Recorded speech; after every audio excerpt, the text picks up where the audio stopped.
vamos a, antes de dar inicio de la clase, a hacer unos comentarios generales en relación con la tarea 1.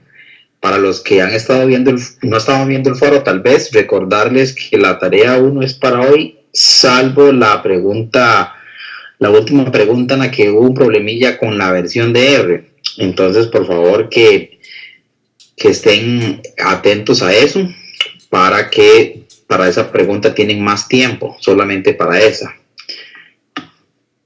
No sé si alguien tiene alguna consulta en relación con la clase anterior. Nos puede escribir por el chat y con mucho gusto. O si no, pues también por el foro, por supuesto, ahí nos pueden hacer las consultas.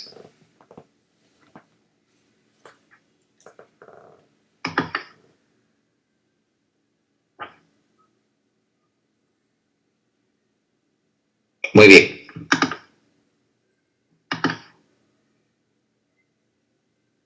Estamos dando inicio a la clase número 2 del curso de Big Data, utilizando el lenguaje de programación R. El día de hoy vamos a hablar sobre algunos paquetes adicionales que me permiten el manejo de grandes conjuntos de datos, además de los que ya hemos mencionado en la clase anterior. Y vamos a hablar un poco acerca también de computación en paralelo, que pues es una herramienta bastante útil para cuando se manejan grandes conjuntos de datos.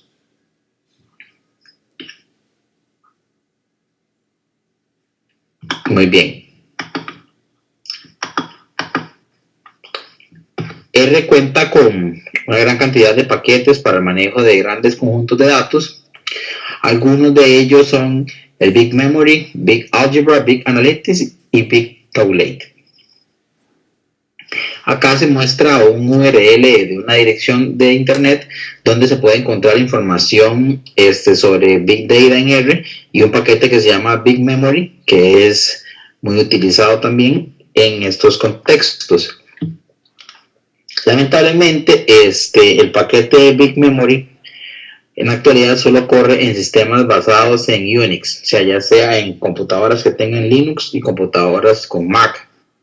Como el curso se imparte para computadoras con Windows, no vamos a poder usar estos paquetes, este paquete en particular, pero sí vamos a ver otros que nos ayudan a resolver problemas similares. Acá se muestra una captura de pantalla del sitio principal del paquete de Big Memory, que como les decía solo está para Linux. Algunas consideraciones importantes entre el paquete Big Memory y el paquete FF que vimos anteriormente en la clase pasada. Por acá vemos que tienen algunas similitudes, pero también tienen algunas cosas distintas. Particularmente, por ejemplo, vean que el paquete Big Memory tiene algunas facilidades para computación en paralelo. Como vamos a ver hoy, sí se puede hacer computación en paralelo con el paquete FF, pero se ocupa, sobre datos de tipo FF, pero se ocupa un paquete separado, que vamos a ver que es el Snow. Con el paquete de Big Memory está incluido todo eso en el mismo, pero bueno, no hay mucha diferencia en eso. En ambos casos, vean que es importante que se requiere estar atento en relación con el espacio en disco, y eso hace alusión porque recordemos que el paquete FF y también el paquete Big Memory que les estoy comentando ahorita, lo que hacen es justamente almacenar la información en disco en lugar de almacenarla en la memoria, dado que la memoria se le queda corta para el volumen de datos que está utilizando. Entonces, desde luego, si el conjunto de datos es bastante grande, al menos tengo que tener un espacio en el disco duro suficientemente grande para poder alojar las matrices que él va a manejar. ¿Ok? Y eso es importante, pues, desde luego, tenerlo en cuenta. Y también que el paquete Big Memory tiene facilidad para manejo de grandes matrices de datos, lo cual, pues, desde luego, es una característica importante y bastante deseable. Otro recurso para la programación de grandes conjuntos de datos En R es este que se llama PDBR, que significa Programming Big Data in R, o programando para grandes conjuntos de datos en R, y están todas estas referencias de acá. Por acá tenemos una captura de pantalla del sitio principal de este paquete. Igualmente, el paquete Big Memory lamentablemente solo está disponible para Unix, entonces no vamos a entrar en mayor detalle en él. Si vamos a usar, por ejemplo, más a fondo, un paquete que se llama PIC-LM, que se utiliza para hacer regresión lineal sobre grandes conjuntos de datos. Ahorita vamos a hacer unos ejemplos y hablar un poco más de este paquete. Acá básicamente se muestra la sintaxis estándar del paquete BigLM, del llamado a las funciones del paquete BigLM, y ahorita vamos a entrar en detalle. También hay un paquete que se llama Party, que es para árboles de decisión con Big Data. En algunos de los cursos anteriores ustedes ya habían visto árboles de decisión, pero con otros paquetes. Bueno, este paquete Party es especializado para hacer árboles de decisión, pero sobre conjuntos de datos ya más grandes. Este es un poco más poderoso en ese sentido. Ese también lo vamos a cubrir en el material de la clase de hoy. Y posteriormente vamos a hablar un poco acerca de computación paralela, utilizando un paquete que se llama Snow.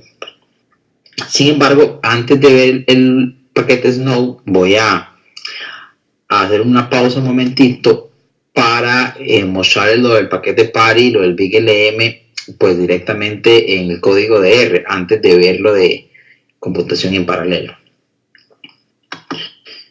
En el aula virtual ya está habilitada la lección número 2. Aquí se encuentran los materiales de la presentación que les estoy haciendo, así como los códigos y otros ejemplos. Yo acá ya tengo abierta la pestaña de los ejemplos, entonces voy a simplemente hacer un poquito más grande para que se pueda apreciar con facilidad. Muy bien. Todos conocemos cómo hacer una regresión lineal en R. No con Big Data, sino una regresión lineal común y corriente. Y es mediante el paquete LM, ¿verdad? Para crear modelos lineales, que significa Linear Model, ¿ok? O modelo lineal en español. Acá se hace un ejemplo para predecir una variable, utilizando como predictor otra variable, con una regresión lineal. Tenemos aquí el ajuste del directorio de trabajo, ¿verdad? Que siempre ya es conocido por todos, el setWD o set working directory, y es para elegir la ruta donde están mis datos. Tenemos acá una matriz, una variable donde se va a almacenar la matriz de los datos. Vean que estoy leyendo de la forma estándar, todavía no estoy haciendo nada Big Data aquí. Ok, tengo los datos cargados, muestro una vista previa y hago un modelo lineal. Para ello hago una invocación o un llamado a la función LM que todos ya conocemos, y digo que quiero predecir la variable LPSA utilizando como predictor la variable LCA vol, ¿ok? Y que esos datos vienen de una matriz que se llama pdatos, que justamente es la que acabo de cargar aquí en el archivo, ¿ok? Al hacer eso se me muestra una salida y pues me muestra los típicos resultados de una regresión lineal, que básicamente es la pendiente y la intercepción de la recta de regresión cuando se trata de una regresión en una variable. Y por acá hacemos un gráfico de los valores versus de los valores originales, que son estos puntos que están en rojo, y graficamos la recta de regresión. ¿Ok? Hasta ahí no hay nada nuevo, ustedes ya lo conocen de sobra. Por acá hacemos una predicción y mostramos los intervalos de confianza. Igualmente tenemos el valor predicho o el valor de ajuste y una cuota inferior y una cuota superior de los intervalos de confianza. Ok. Ahora, la parte interesante viene justamente acá. Y es que, bueno, si yo tengo un conjunto de datos muy grande, hacer una regresión con el paquete LM no va a ser posible. ¿Por qué? Bueno, la situación es la siguiente. El paquete el paquete LM, que es el de regresión común que hace en R, está diseñado para trabajar cuando todo mi conjunto de datos está en memoria. En general, si los datos son pequeños, eso no representa una limitante.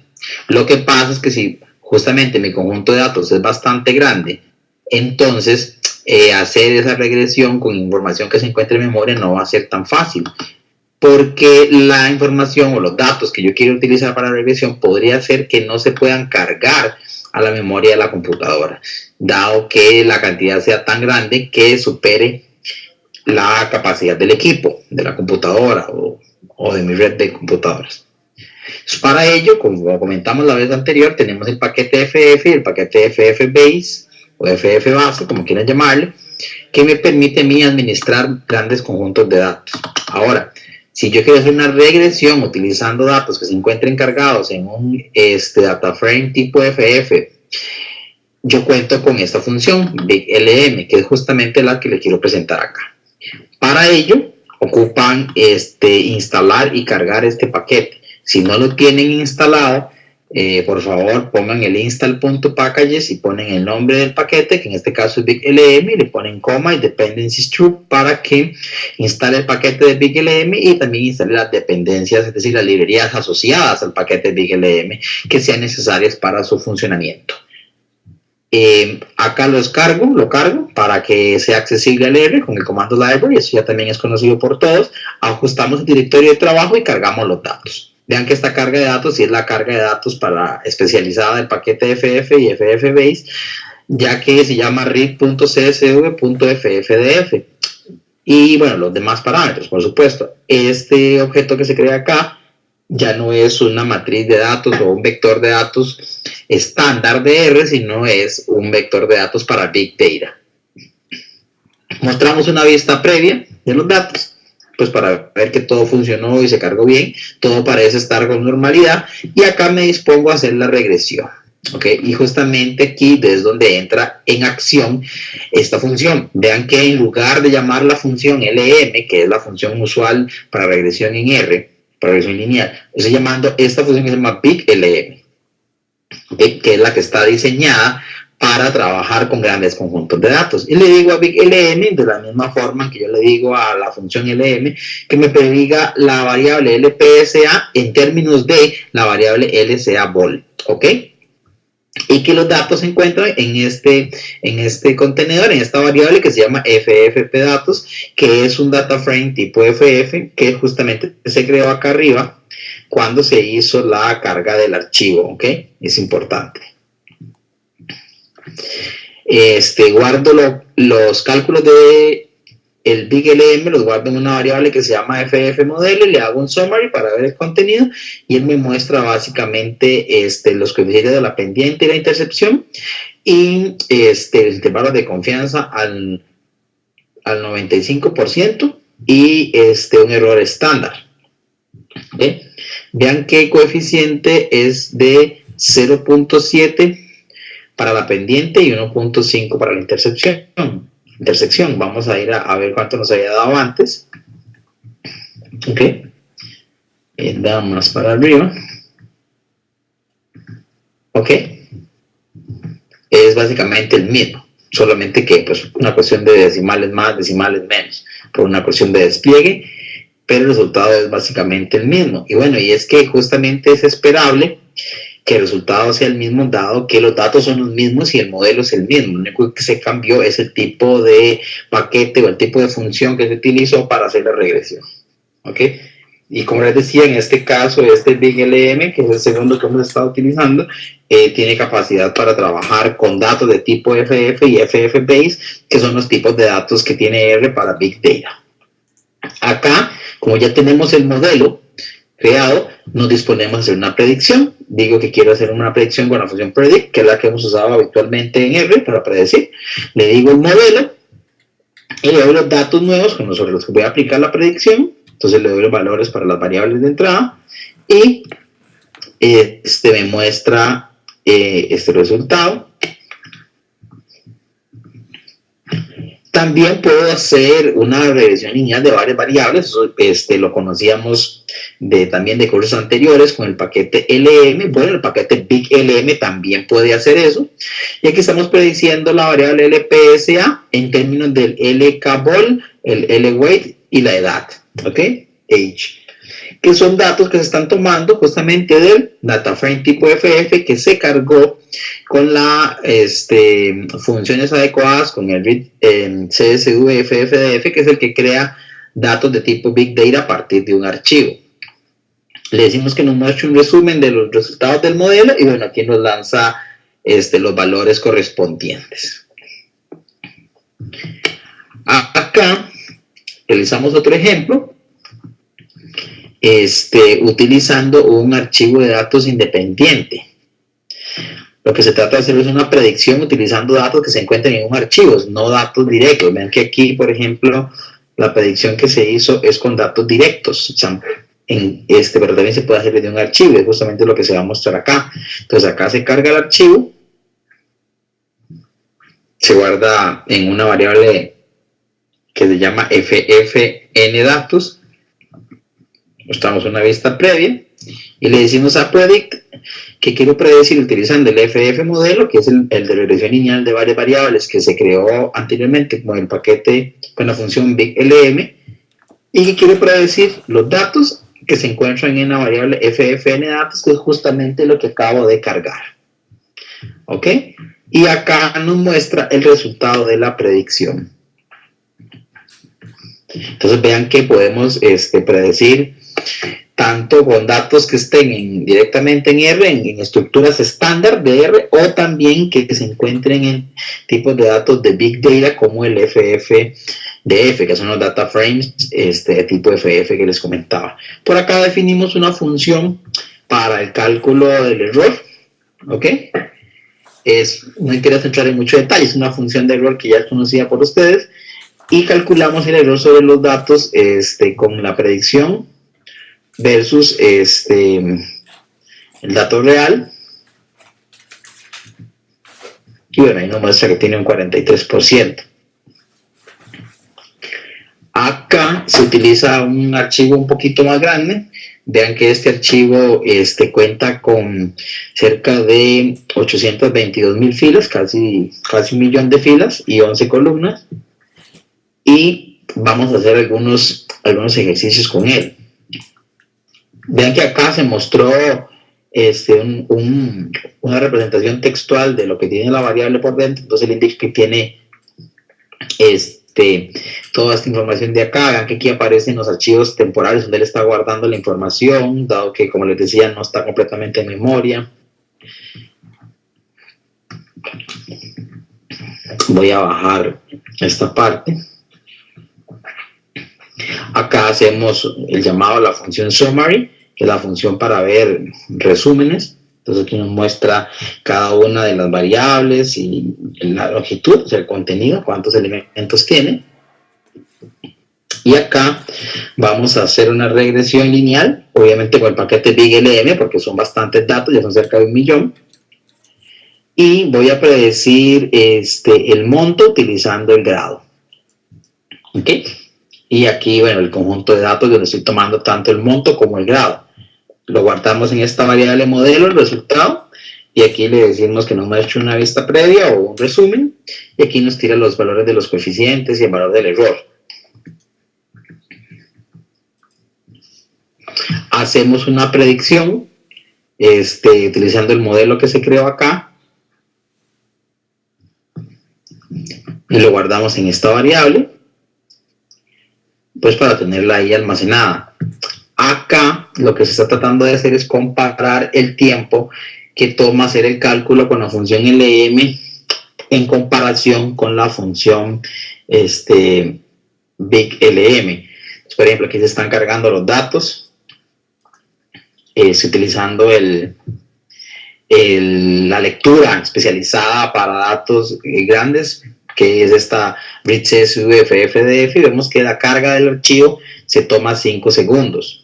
5.07, y acá la carga del archivo con la lectura estándar dura 4.67, bastante parecido entre los dos, no hay mucha diferencia.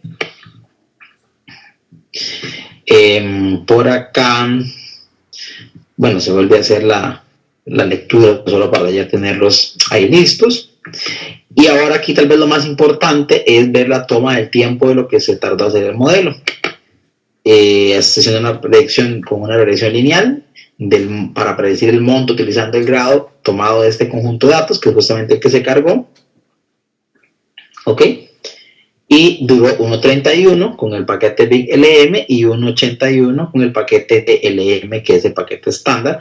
Nuevamente tenemos que el resultado es muy parecido. Sí hay que tener en cuenta que el paquete BigLM, al trabajar los datos en disco, en algunas ocasiones puede resultar más bien siendo más lento que el paquete LM, dado que el disco duro es varias órdenes de magnitud más lento que la memoria, y el paquete LM trabaja completamente en memoria versus el BigLM.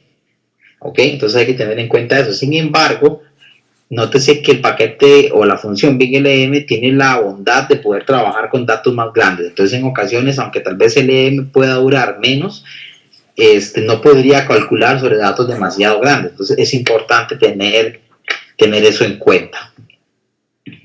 ¿Okay? Por acá, pues, un resumen de los datos del modelo, de lo generado en el modelo, pues para tener una idea de cómo quedó los coeficientes, los intervalos de confianza, etc. Muy bien. No sé si hasta este momento alguien tiene alguna pregunta en relación con lo que hemos visto del paquete BigLM para hacer regresiones sobre grandes conjuntos de datos. Con mucho gusto nos puede escribir por el chat y por acá le ayudamos en todo lo que sea posible.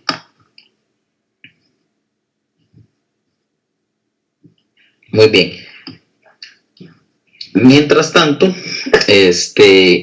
vamos a hablar un poquito de árboles de decisión con el paquete Party, que es para grandes conjuntos de datos. Como habitualmente hacemos, lo primero que uno debe ejecutar es la carga de la librería que requiere. En este caso, la librería se llama Party. Tienen que estar seguros de que la librería se encuentre instalada en su computadora, en el R. Si no se encuentra instalada, tienen que ejecutar la instalación de la misma con la instrucción de install.packages y el nombre del paquete, indicando dependencies true para que él descargue las dependencias o paquetes asociados. Una vez que tienen el paquete instalado, ejecutan el comando library para cargar el paquete a la memoria y que sea accesible a las rutinas de R. Por acá escogemos el directorio de trabajo y cargamos un archivo de datos, que es el archivo de datos de Iris, que es muy famoso, que ya ustedes conocen de sobra, que es sobre unos distintos tipos de flores. Tomamos una muestra. Aquí lo que estoy generando es tomando del 1 al 150, tomar aleatoriamente 50 valores y después estoy separando mi tabla, mi archivo de Iris o mis datos de Iris en dos. Uno que se llama para testing, que es este de testing, que son 50 que se tomaron al azar, y los restantes, que no son esos 50, los voy a tomar para aprendizaje. Llamo la función setTree, que viene en el paquete Party, y digo que quiero predecir el tipo de flor, que en este caso se llama tipo, que es tomado de la tabla que se llama de aprendizaje, ¿ok? Y que para predecirlo voy a utilizar todas las variables disponibles en la tabla de aprendizaje, excepto el tipo mismo claramente, ¿ok?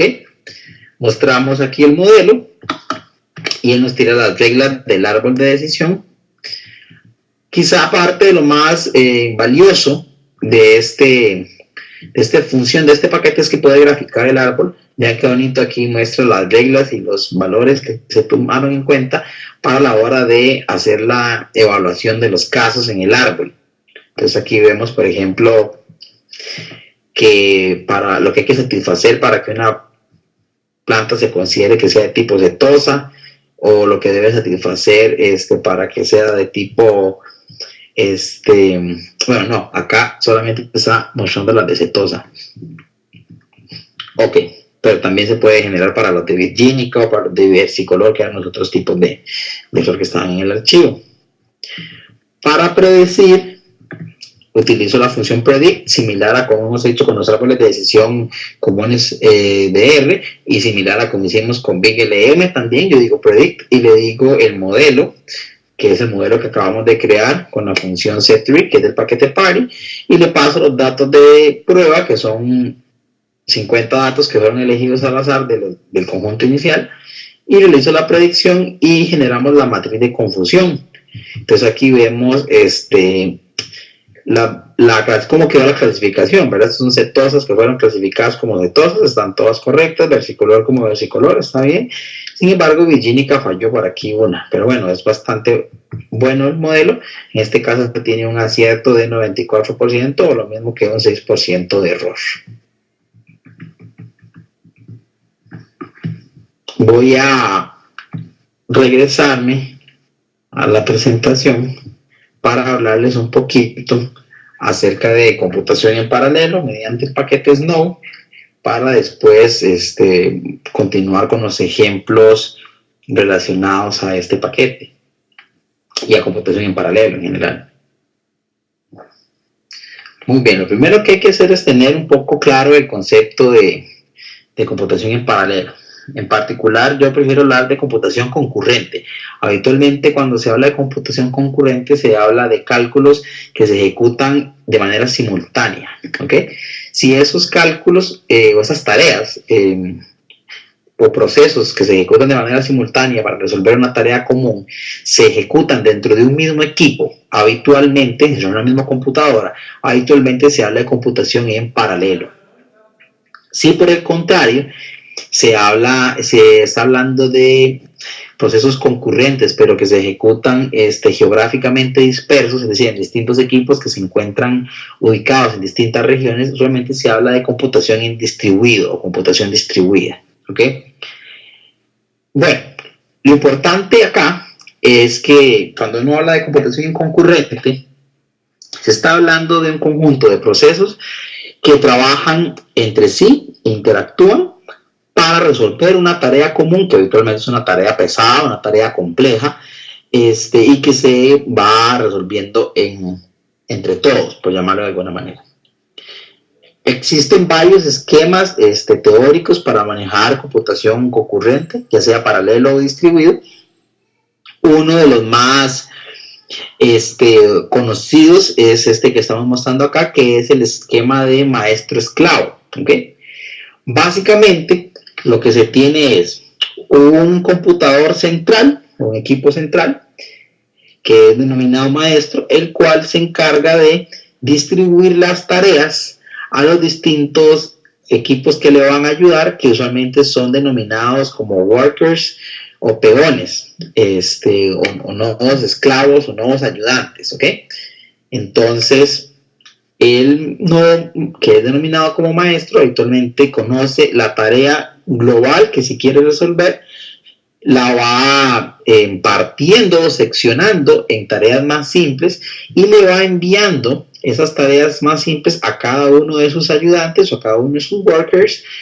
Cada uno de esos workers va a recibir esas tareas, va a hacer algunos cómputos necesarios para resolver la tarea y lo va a regresar hacia atrás al maestro, el cual se encargará, entre otras cosas, de analizar los resultados y conjuntarlos, ¿ok? Vean que este nodo maestro tiene un rol como de orquestador, ¿ok? Tiene un rol más, no tanto de potencia de cálculo, pero sí de distribución de tareas al inicio, cuando se le envía a cada uno de los workers, y también una tarea de integración de resultados, ¿ok? Cuando cada uno de los workers le van retornando resultados. Se debe tener en cuenta que en un esquema así, los equipos pueden ser de distintas potencias. Puede ser que este nodo, este worker sea un equipo muy poderoso y que ese otro no sea tan poderoso, que ese también sea muy muy poderoso, que etcétera, no sean iguales en memoria, en procesador y demás. Lo importante es que tengan desde luego la paquetería y el software adecuado para comunicarse, y bueno, la infraestructura de red desde luego, y trabajar en conjunto. Eso lo menciono porque es importante que el hecho de que, por ejemplo, el nodo maestro le asigne una tarea a este nodo de primero, no quiere decir que este nodo vaya a terminar primero que este otro. ¿Por qué? Porque eso dependerá del tráfico de la red, de la potencia del equipo y de la complejidad de la tarea que yo le haya asignado a este nodo en comparación con lo que le haya asignado al otro nodo. ¿Okay? Entonces vean que ahí es importante que ese nodo maestro tiene que estar presente para poder integrar los resultados y administrar todo lo relacionado con el intercambio de información entre los workers. ¿Ok? Acá se muestra en el diagrama un ejemplo en el cual se quiere sumar una lista de valores entre varios nodos de manera concurrente. Entonces aquí el maestro le asigna al primer nodo, le asigna el valor del 1 y el valor del 4 para que él haga la operación con esos valores.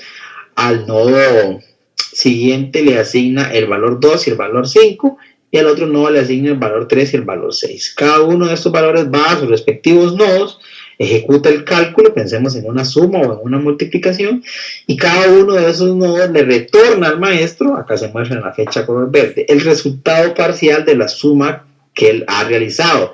Es decir, por ejemplo, este primer nodo de acá le retornaría, si fuera una suma, lo que le dio sumar 4 con 1, que sería 5. Este segundo nodo retornaría lo que le dio de sumar 5 con 2, que sería 7. Y el tercer nodo lo que obtuvo de sumar 3 con 6, que sería 9. El nodo maestro se encargará de ir conjuntando esos resultados parciales obtenidos por esos nodos workers o peones, como quieren llamarle, para obtener ya el resultado final de la suma consolidada. ¿Ok? Entonces, más o menos es el esquema que vamos a explicar. Como les digo, existen otros esquemas de trabajo para computación en paralelo, ¿ok? Pero el que vamos a utilizar es este. Y en R, el paquete que nos permite hacer eso se llama Snow, ¿ok? Y es pues el que vamos a mencionar a continuación. Y es que la sigla del nombre de este paquete, Snow, significa Simple Network of Workstation, o básicamente red sencilla o red simple de estaciones de trabajo. ¿Okay? Y es indudablemente uno de los paquetes de programación paralela en R que está más avanzado y más utilizado. Fue diseñado por esos señores que se muestra acá en la lámina. Y bueno, actualmente es mantenido por este señor Luke Tierney, que se encarga de hacer las actualizaciones y demás cambios en el paquete. Recordemos que pues R es un proyecto de software libre y por lo tanto sus librerías y sus paquetes son desarrollados por gente que básicamente no cobra nada, lo hace por pasión a la programación y que lo comparte con los demás, que nos permite pues desde luego expandir conocimiento.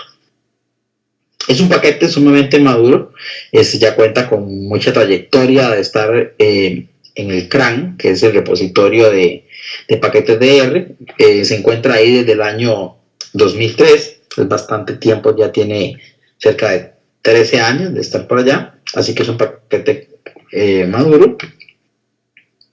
Y contiene todo lo necesario para ejecutar funciones en paralelo. La mayor parte de las funciones que están en el paquete Snow son funciones similares a la función lapply, que ustedes ya conocen de R, ¿ok? Que básicamente el lapply lo que hacía era ejecutar una operación a cada uno de los elementos de una lista, ¿ok? Es muy similar. Ahorita vamos a hacer unos ejemplos para entrar en más detalle. Lo importante es que, como les mencioné hace unos instantes, el paquete Snow utiliza una arquitectura de maestro esclavo o jefe peón o como quieran llamarle, donde pues el jefe le envía tarea a los peones y estos, luego de ejecutar las tareas, se las regresan resultados al jefe o al nuevo maestro. Lo primero que hay que hacer en R para utilizar este paquete es descargarlo e instalarlo, y posteriormente hay que crear un objeto especial con cierta información relacionada a el tipo de clúster que yo voy a hacer, al tipo de grupo de computadoras, ¿ok? Para ello se utiliza esta función de este paquete que se llama makeCluster, ¿ok?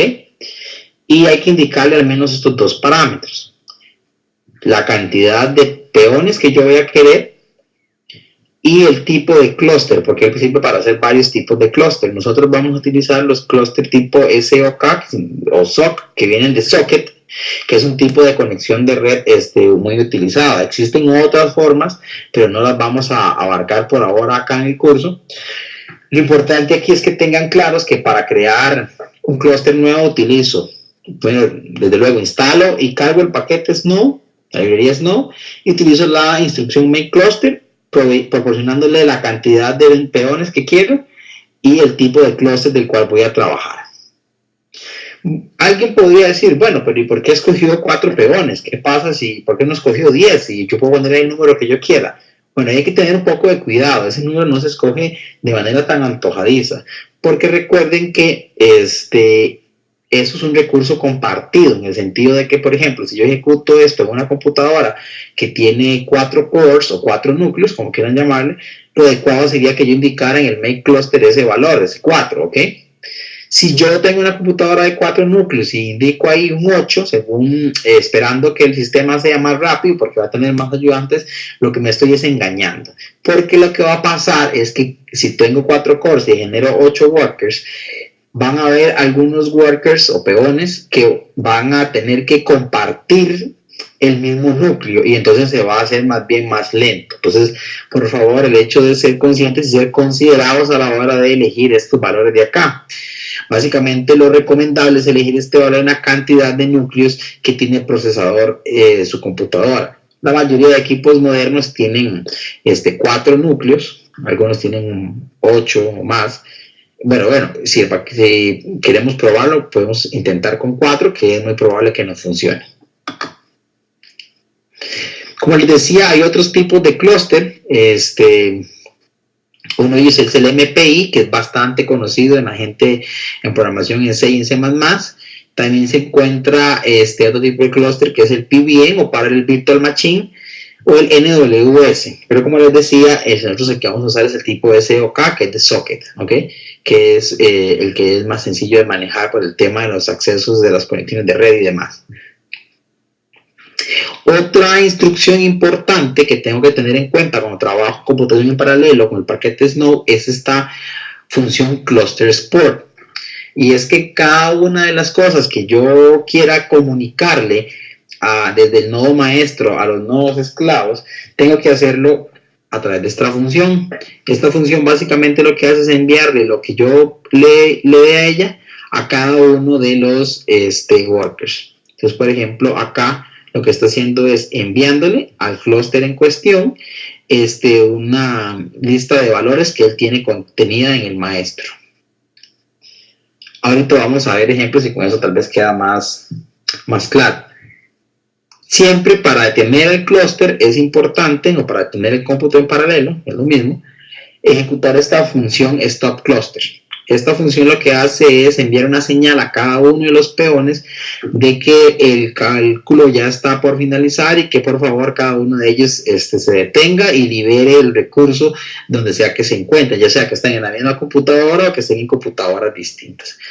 Si yo no hago esto, no es catastrófico, pero lo que va a pasar es que si no hago el stop cluster, cada uno de los peones va a seguir activo en los respectivos computadores, en los respectivos núcleos de los equipos, como a la espera de más tareas, pero si de repente ya no van a haber más tareas para ellos, es mejor decirle stop cluster para que se detengan y liberen la memoria y el procesador que actualmente tienen asignado y lo dejen ahí para que sea utilizado por algún otro proceso, ya sea de R o del propio sistema.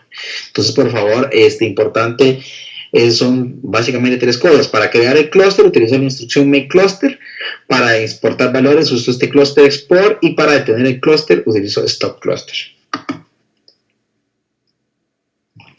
Hadoop es, soportado ampliamente por R. Existe un paquete que se llama R Hadoop que permite integrar cuestiones de R con Hadoop.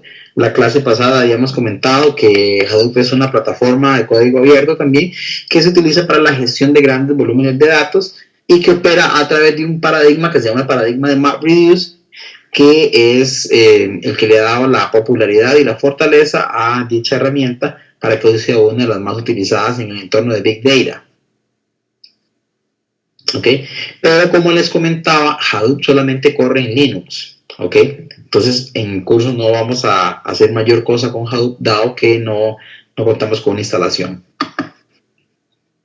Por acá les muestro el paquete que permite conectar R con Hadoop, que se llama R Hadoop, que es muy importante que, pues, que lo conozcan y sepan que está disponible.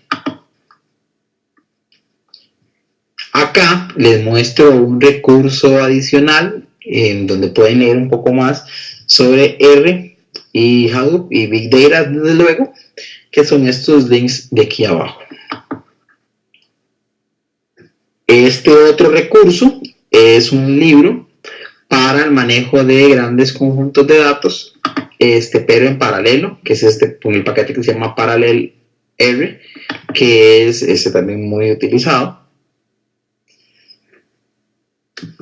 Voy a pasar a ver los ejemplos de computación en paralelo. No sé si antes de iniciar alguien tiene alguna consulta que quiera hacernos. Con muchísimo gusto nos puede escribir en el chat y por acá le ayudamos a responderla.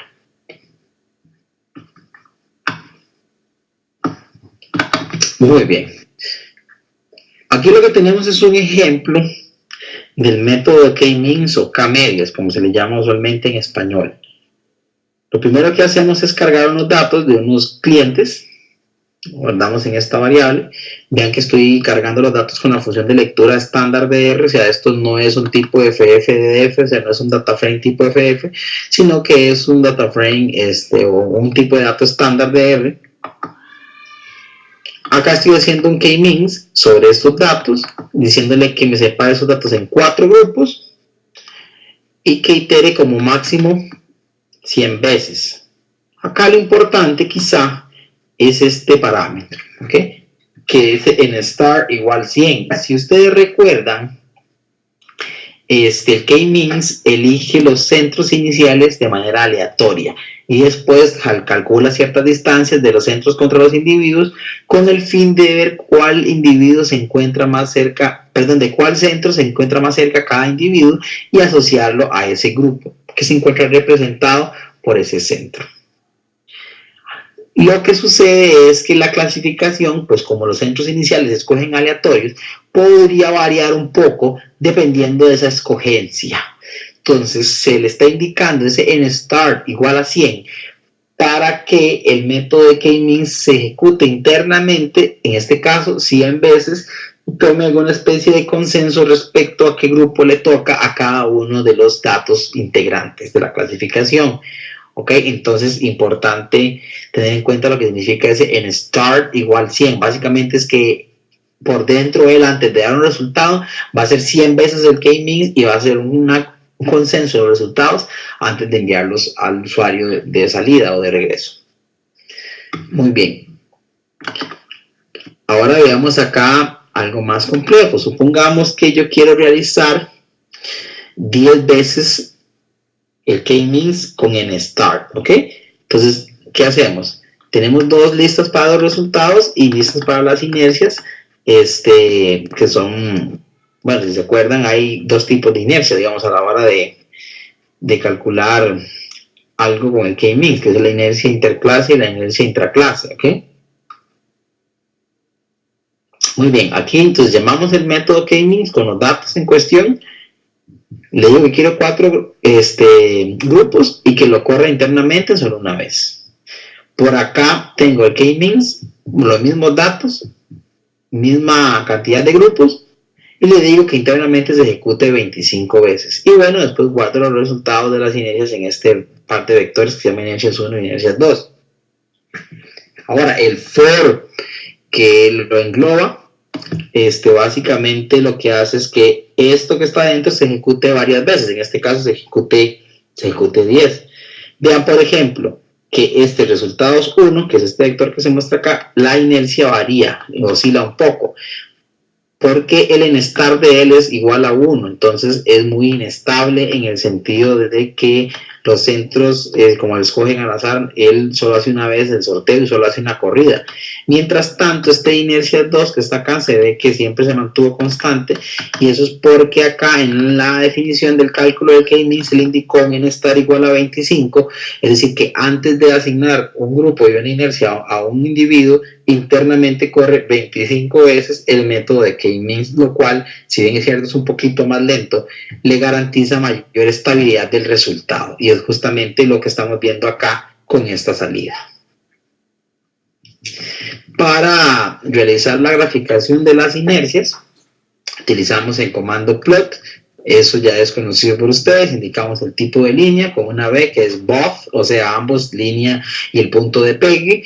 Indicamos el ancho de la línea, indicamos el color, el título, los límites de graficación en los ejes, en el eje Y, y una etiqueta para el eje, etcétera, y demás embellecedores del gráfico como la leyenda.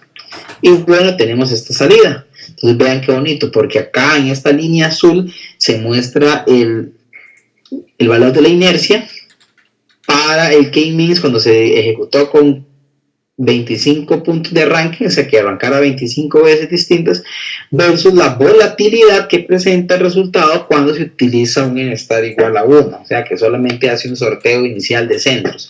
Entonces vean que es importante tener en cuenta esa situación para así evitar mucha variación o mucha variabilidad en los datos de salida. Por acá, naturalmente, si hago más ejecuciones con el n-star, el programa va a durar más, dado que internamente tiene que computar la cantidad de veces el K-mean que yo le esté indicando. En este caso, por ejemplo, si tomamos el tiempo aquí, la cantidad que dura con n-star igual a 1 es bastante despreciable, bastante baja. El sistema de hecho la contabiliza casi como si fuese 0. Mientras que si le pongo 2500 arranques, ya el tiempo me sube un poquito. ¿Okay? Y eso dependerá mucho del tamaño de mi conjunto de datos y pues desde luego de la potencia del equipo. Ahora vamos a ver cómo hacer el K-means, pero con cierto paralelismo. Pues habitualmente lo que uno hace en R cuando utiliza el paquete Snow para hacer computación en paralelo es escribir mi programa utilizando un lapply o un sapply que es para listas y después transcribiéndolo a la sintaxis correcta del paquete Snow para ejecución en paralelo. ¿Ok? Entonces acá cargamos las librerías de Mass y Snow. Si no las tienen instaladas, pues las instalan y las cargan. Se crea una lista que se llama resultados, que está inicialmente vacía, y una lista de ceros o un vector de ceros de 4 ceros. Acá hacemos un ciclo. Lo que hace es hacer el K-means para los datos estos de Boston con 4 grupos y 25 arranques. Y se va acumulando la inercia en ese vector. Vean que la inercia que se tuvo en este caso fue básicamente la misma. Ahora, esa es una versión iterativa con un for. Si ustedes ven aquí hay un for que dice de k igual 1 hasta 4, okay, o k en el rango de 1 a 4. Esto no está paralelo, esto no usa el paquete Snow, y entonces quiere decir que la primera ejecución cuando termina hace que se inicie la segunda, y cuando la segunda termina hace que se inicie la tercera. La cuarta no puede iniciar hasta en tanto la primera, la segunda y la tercera hayan finalizado con éxito. Como vamos a ver más adelante cuando utilice el paquete Snow, si eso no es necesario que pase, sino que pueden haber varios ejecutándose a la misma vez, y es que justamente esa es la idea que se persigue cuando se hace computación en paralelo o en concurrente en general. Entonces tenemos nuestra versión iterativa del problema. Lo segundo que uno hace después de entender la versión iterativa del problema, o secuencial como quieran llamarle, es ¿cómo escribiría yo este problema utilizando un lapply? ¿Ok? Entonces la forma que se está demostrando acá es que, por ejemplo, si quiere hacerle n-star igual 25 a todos, haga un vector de 3 veces 25 y llame el K-means las 3 veces con, bueno, se va a llamar con este vector que internamente lo va a invocar 4 veces, perdón, ¿ok? Espero que sí recuerden un poquito cómo funcionaba la función lapply. Para el resultado utilizo la función sapply y extraigo las inercias y lo guardo en este vector. como se puede apreciar, las inercias son bastante uniformes y eso se debe gracias a que se pusieron varios arranques. Esta versión del código, que es el mismo ejercicio de arriba, es un poquito más rápida que la versión con el for, pero todavía no es en paralelo, todavía es secuencial, es decir, todavía él no calcula el segundo grupo de 25 k-means, no lo calcula hasta que ya terminaba el primer grupo, los 25 k-means, todos los 25 tienen que terminar, si no, no pueden arrancar los segundos 25, y así sucesivamente para los terceros 25 o para los últimos 25 k-means, ¿ok? Entonces es importante que se tenga claro, pues también, qué es lo que está pasando al interior del sistema, en este caso al interior del paquete R, el paquete Snow de R.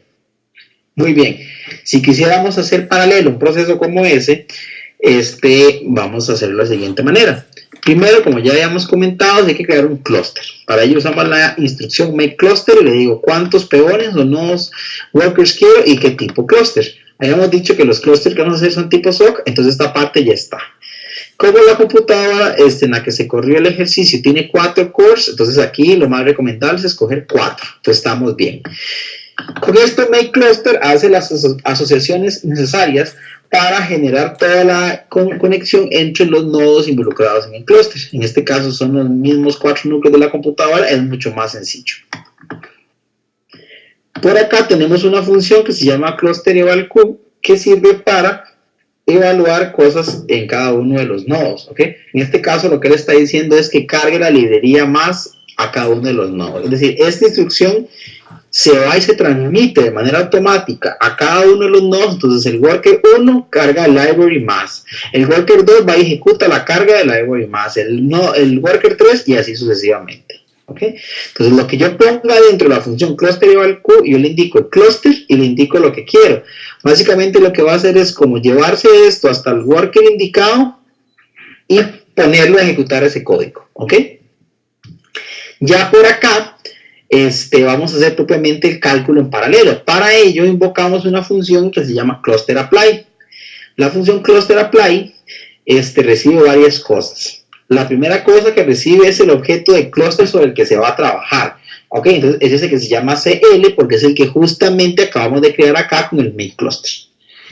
La segunda cosa que recibe cluster apply habitualmente es la función que le vas a aplicar a cada una de las entradas. Ok, perdón, primero recibe el objeto, después recibe un vector de las entradas que va a aplicar y tercero recibe la función.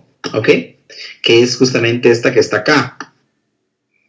Entonces veamos, ¿qué significan estos 25, 25, 25, 25? Bueno, eso simplemente es un artilugio para que vaya recorriendo cada una de estas casillas. ¿Y qué representa ese 25? El número de muestras, y es justamente la cantidad de veces que se va a correr el k-means. Entonces, ¿qué hace el sistema internamente? Cuando ya tiene el clúster creado, toma este 25, lo introduce en esta función y se lo manda a uno de los workers. Y antes de que ese worker termine, él no se espera que termine, toma el segundo valor que está aquí, que también es 25, lo pone en la función y lo envía a calcular al segundo worker y así con el tercer 25 para el tercer worker y el cuarto 25 para el cuarto worker. O sea, lo que va haciendo es repartiendo. Insisto que cuando hace cluster apply, que esta función es propia del paquete Snow, que es la que hace el cómputo en paralelo, no es necesario esperar a que uno de los workers termine para que el segundo o el tercero o el siguiente genere el arranque, sino que automáticamente él manda a todos y los ejecuta de manera simultánea. Desde luego hay que tener en cuenta que hay costos asociados en términos de la comunicación, ¿ok? El envío de una función y el envío de datos del nodo maestro a los workers tiene un costo de tráfico a través de la red y eso puede llevar al trasto ciertas cosas en relación con mi rendimiento, porque si tengo una red muy lenta o de mucho tráfico en general, entonces el envío de esta información va a ser un poco lento en la red y entonces aunque los nodos computan de manera exitosa rápidamente los resultados, el tráfico en la red me genera problemas. Entonces eso es importantísimo que lo tengan presente. Bueno, y aquí extraemos las inercias, ya sabemos, y obtenemos el resultado.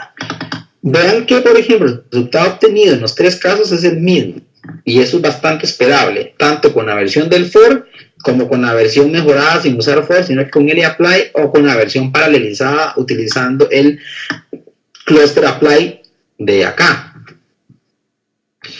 La ganancia, como les digo, viene en el tiempo de ejecución, que este cluster apply debería de dar un mejor tiempo. Sin embargo, podría verse afectado por factores externos, insisto, como les mencionaba, como el tráfico de la red y la complejidad que le tome al maestro separar y volver a unir las tareas y sus resultados respectivamente, ¿ok?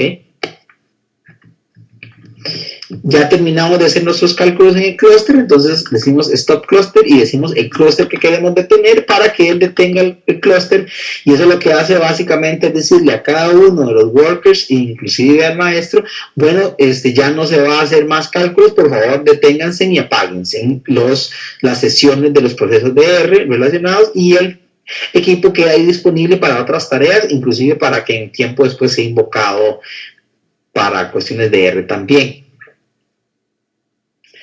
Acá se realiza otro ejemplo,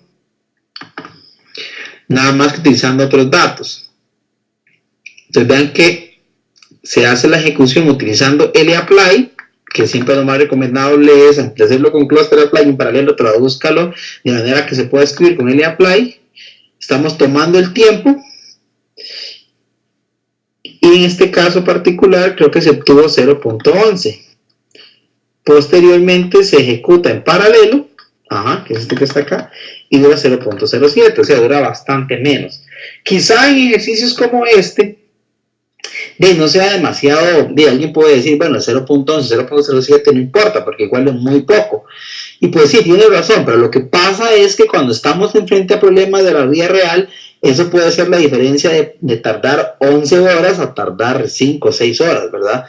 Y eso sí definitivamente es significativo y es bastante positivo, bastante útil. Entonces, pues no lo vean tal vez en el orden de la magnitud que está aquí, sino vean el orden de la proporción de la ganancia que pueden obtener en términos del tiempo de ejecución, ¿ok?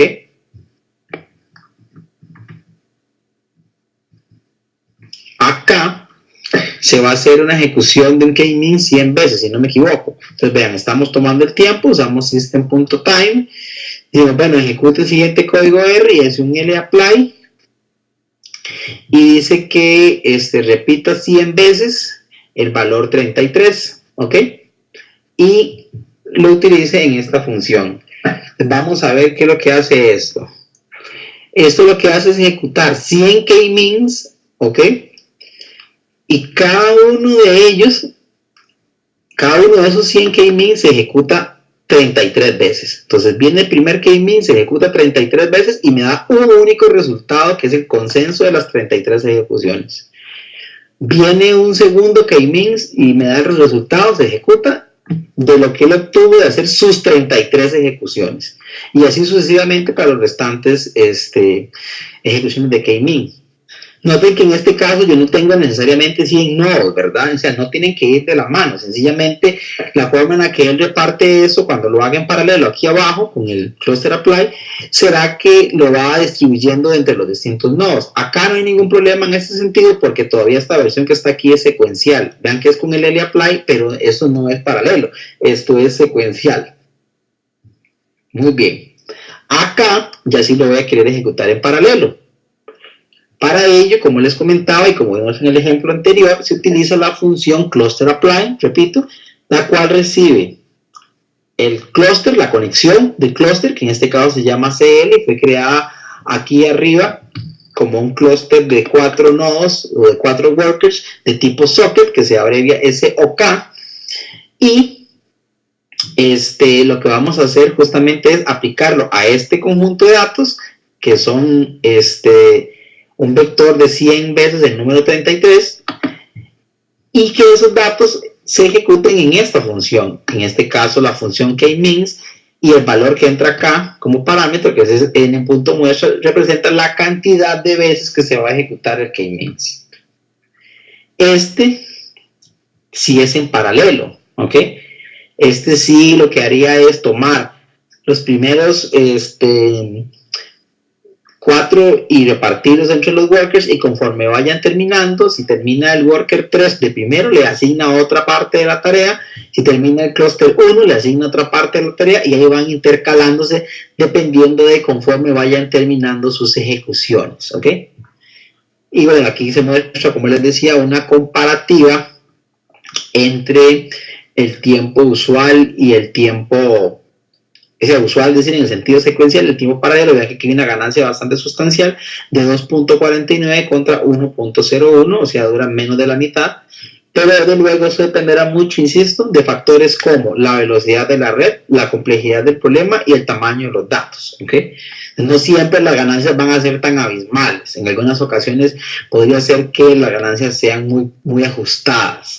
Okay, eso es parte de lo que uno tiene que analizar cuando está en un proyecto de estos y quiere ejecutar algo de esta manera. Y bueno, por acá se extraen las inercias, pero no tiene mucho sentido entrar en ese detalle ahorita. Lo único que es aquí importante que resta mencionar es que vean que acá se da stop cluster y el nombre del cluster para que detenga el cluster que se había creado, y ese cluster CL justamente es el que se creó aquí con este make cluster. A partir de que se ejecuta esta instrucción stop cluster CL, repito, lo que pasa es que cada uno de los workers libera su recurso, y tanto el maestro como los workers en realidad, y quedan disponibles para poder ser ejecutados los recursos, ya sea por otras rutinas de R, si es el caso, o bien por otras rutinas del sistema que no necesariamente tengan que ver pues, con R como tal, ¿verdad? Pueden ser otras rutinas propias del sistema operativo y demás. Importante acá esta cluster eval_q, que lo que hace es, como el k-means se encuentra en este paquete, lo que hace es mandarle a cada uno de los workers a que hagan estas instrucciones, es decir, a que cargue la librería. Cuando este código se ejecuta, lo que hace es decirle, señor worker 1, cargue la librería, señor worker 2, usted también cargue la librería, y así sucesivamente para los 4 workers, ¿ok? Entonces es importante, porque si uno no hace esto, este cluster eval_q de manera adecuada, lo que va a pasar es que este código llega a cada uno de los workers para tratar de ejecutar el k-means, y resulta que él no sabe hacer k-means porque no le han cargado la librería, ¿ok? Entonces es súper importante cargar adecuadamente el contenido de esta función, que es lo que se va a ejecutar de primero en cada uno de los workers.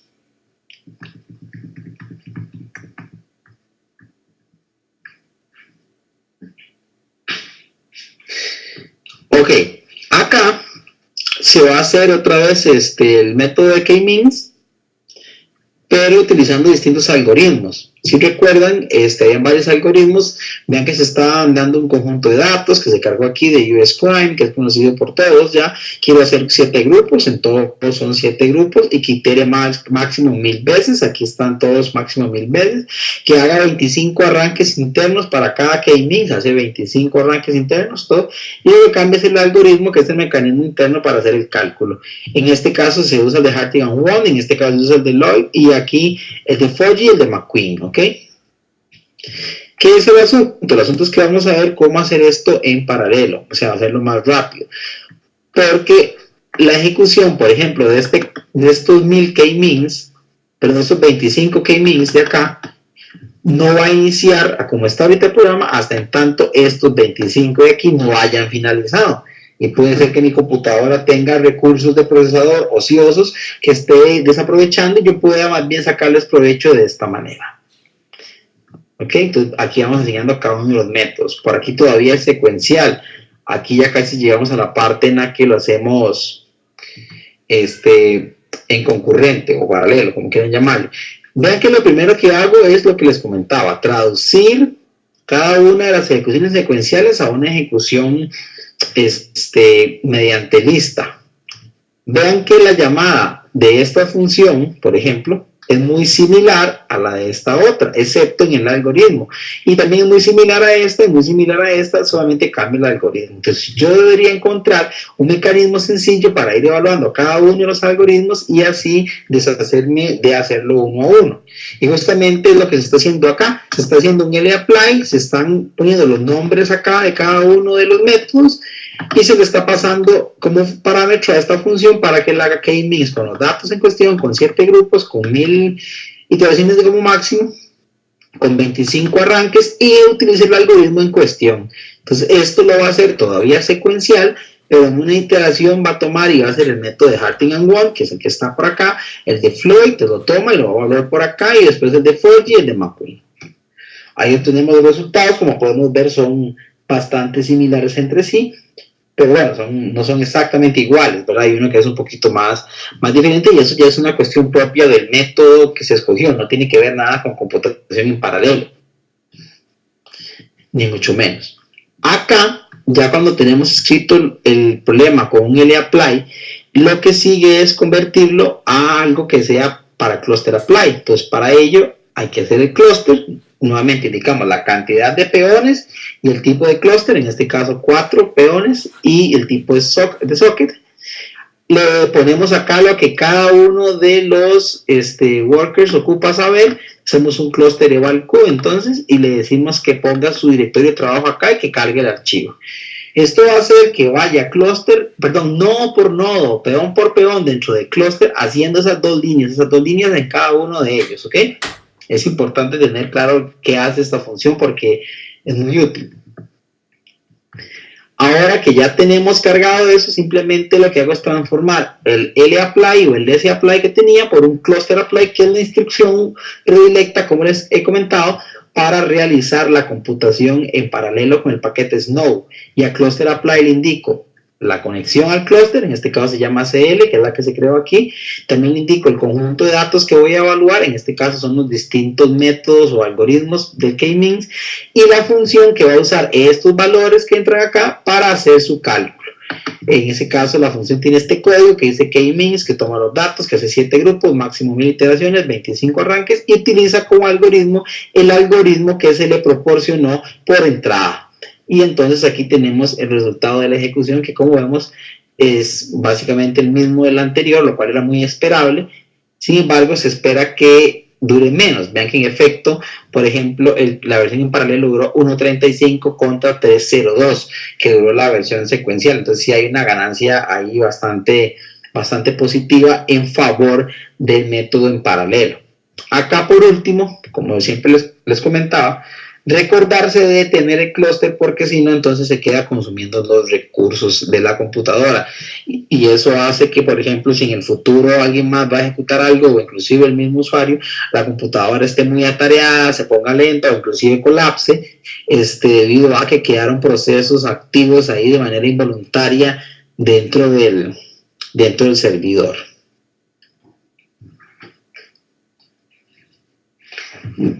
Recordarles que cuando uno va a escribir algo en paralelo usando el paquete Snow, el proceso que uno suele seguir es escribirlo con un for, que es el mecanismo estándar de iteración, posteriormente transcribir o tratar de traducir ese código a una sintaxis que utiliza la instrucción lapply, y cuando ya me funciona bien con lapply y obtengo los resultados queridos, utilizar cluster apply, que es muy similar a lapply, solamente que recibe también la conexión al clúster, que es justamente el enlace que se creó entre mi equipo y los nodos, los nodos workers que tenga trabajando conmigo. Insistir fuertemente en que este valor indica la cantidad de peones y que incrementar ese valor de manera desmedida no va a generar ninguna ayuda, sino más bien va a generar colapsos o generar problemas, sino que hay que definir el valor de la cantidad de workers, pues en la cantidad de cores o procesadores que tenga mi computadora, que sería bastante razonable. No sé si acá en este momento alguien tiene alguna consulta, con muchísimo gusto que desee realizarnos.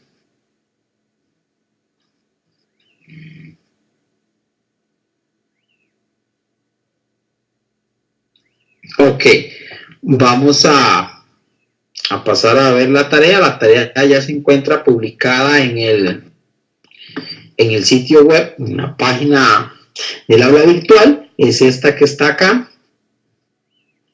Y por acá está el buzón para la entrega de la misma. Vamos a abrir la tarea por acá.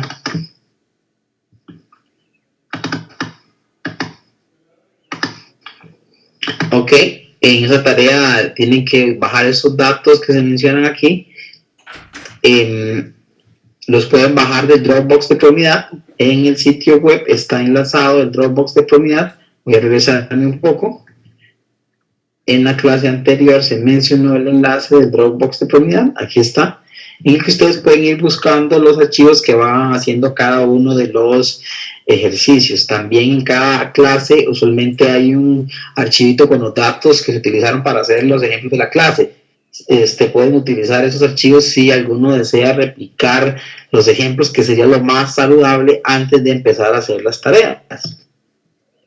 Muy bien, entonces con esos datos van a hacer una regresión lineal, tanto con el paquete LM, que es el clásico de regresión, como con el Big LM.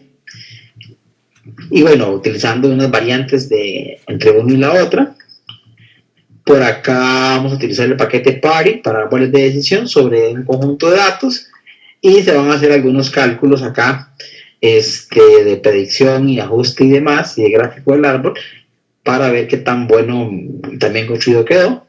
En esta siguiente pregunta, lo que viene es bajar este archivo de datos que se encuentra aquí y hacer un clustering jerárquico con lapply, que es el enfoque de listas, ¿verdad? Utilizando los distintos métodos de agregación, y después mejorarlo y ya no hacerlo con el lapply, que es secuencial, sino que hacerlo con el cluster apply, que es la función predilecta del paquete Snow para hacer computación en paralelo. Y bueno, que mida los tiempos de ejecución para ver cuál le da más rápido. Uno esperaría que quede más rápido, pero bueno, dependerá de ciertos parámetros a la hora de hacer la ejecución.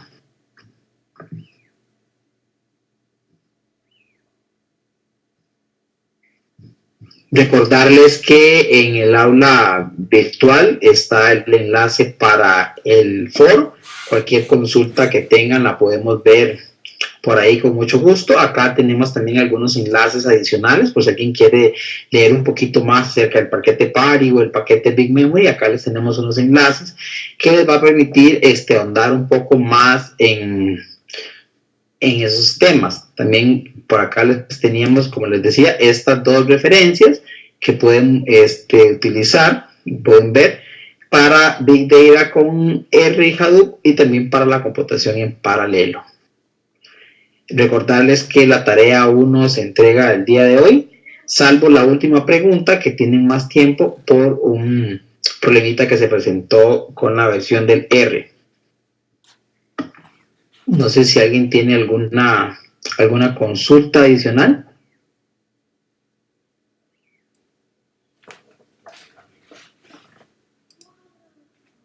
Ajá, por acá nos comentan que tienen problemas para descargar los certificados del curso anterior. Eso sería bueno, compañero John, que se lo consulte a doña Florita Céspedes, que ellos son como los que se encargan de esa parte, para que le den una revisadita y le envíen el certificado o le corrijan el link si es que tal vez hay algún problemita ahí con eso. Entonces tal vez si se contacta con ella o con don Oldemar.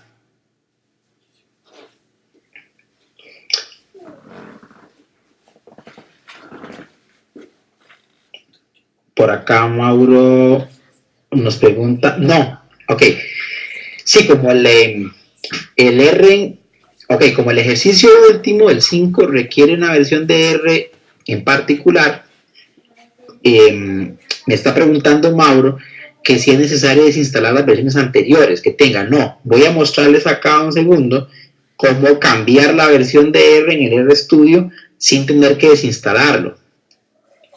Ok.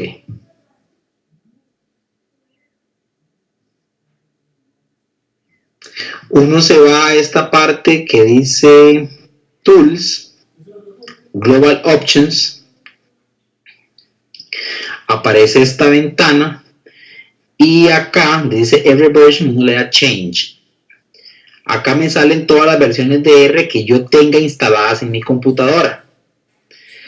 A ustedes les debería salir la versión que tienen, y cuando están en la 303, que es la que ocupo para correr el ejercicio, les debería salir acá. Entonces ustedes la deberían de poder elegir dando clic en esta opción que dice Choose a Specific Version of R, que significa en español seleccionar una versión específica de R y escoger la versión que ustedes quieran. hacen el ejercicio y después se regresan a la versión que tenían antes. Entonces se puede hacer ese switcheo, ese cambio aquí al interno del RStudio sin tener que instalar nada adicional. Entonces, respondiendo a la pregunta de Mauro, lo único que tienen que hacer es instalar el R3.0.3 para el ejercicio 5, hacer este cambio acá, de escogerlo a él, y después pueden volver a esta ventana y regresarse a la versión anterior de R que tenían.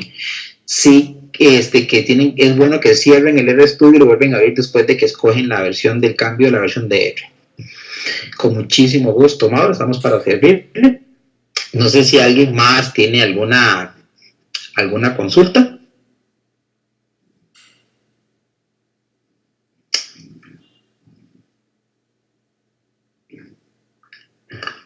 Ok, si por acá don John nos dice que si hay posibilidad de responder las consultas del foro un poco más rápido. De acuerdo, don John, vamos a tratar de estar un poco más atentos de eso para ayudarles ahí, que no se queden pegadillos. Por esa misma razón es que se les expandió un poquito el plazo para la última pregunta, que es como en la que tuvieron ese problema, pero vamos a tratar de estar más atentos con eso.